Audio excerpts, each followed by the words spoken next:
As the sentences begin for those involved in the January 6th assault on the Capitol, you might not know that one of the longest sentences for prison time has been handed down, not to a far-right QAnon fascist, but to an anti-fascist, anti-racist activist. Daniel Baker was sentenced to 44 months in prison for a social media post that encouraged anti-fascists to defend the Florida state capitol and drive out any insurrectionists. Baker, who never actually approached the state house or made a threat to an individual, will face more prison time for that social media call to action than most other defendants, people who crossed state lines with weapons who wanted to overturn a legal election result. I'm Caroline Johnson. Thanks for watching. Daniel Baker told Natasha Leonard of The Intercept, quote, that the American government has chosen to side with white supremacists, except when their own bureaucracy forces them to prosecute the most blatant offenders, albeit gently. An example of this, also in The Intercept's reporting, notes that Baker's attorney, underlying the differences between the government's treatment of Baker versus the actual insurrectionists, there's a case of a Georgia man who drove to Washington, D.C. with guns and ammunition and sent private texts threatening to shoot Representative Nancy Pelosi in the head. The man missed the storming of the Capitol by one day due to car trouble. Like Baker, he was charged with the interstate communication of threats. Unlike Baker, he had a history of hideous, racist online speech and direct threats. And also unlike Baker, he could leave prison soon. He'll be sentenced in December and only faces between 6 months to 2 years in prison.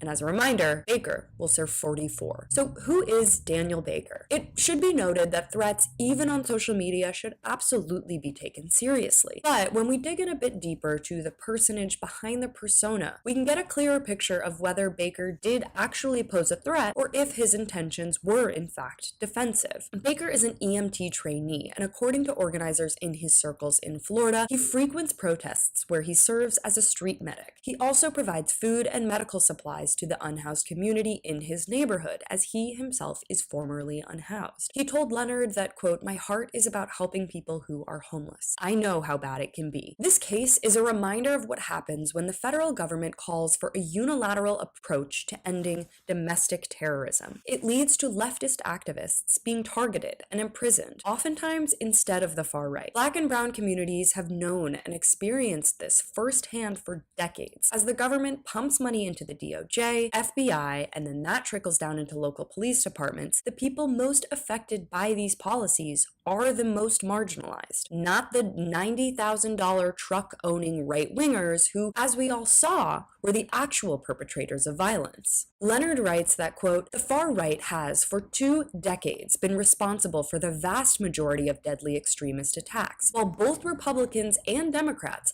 have endorsed the targeting of leftists on the flimsiest of grounds. It was among the defining qualities of Donald Trump's presidency to condone neo-Nazis and condemn with theatrical fervor the dangerousness of anarchists and Antifa. The Biden administration, while making greater overtures to the dangers of the far right, has been no less keen to make fallacious, quote, both sides claims about the threat of far-left extremism. It's misguided at best and dangerous at worst to believe that the federal government's attempts to eradicate domestic terrorism will do anything to root out white supremacist violence. These departments do not need more power or funding. Instead, support should be given directly to communities, so those communities can best address their own problems. Communities focused on care, compassion, and defense of the most marginalized, like the one Daniel Baker was involved in. Thanks so much for watching. You can follow me on all platforms at Caro Johnson 917.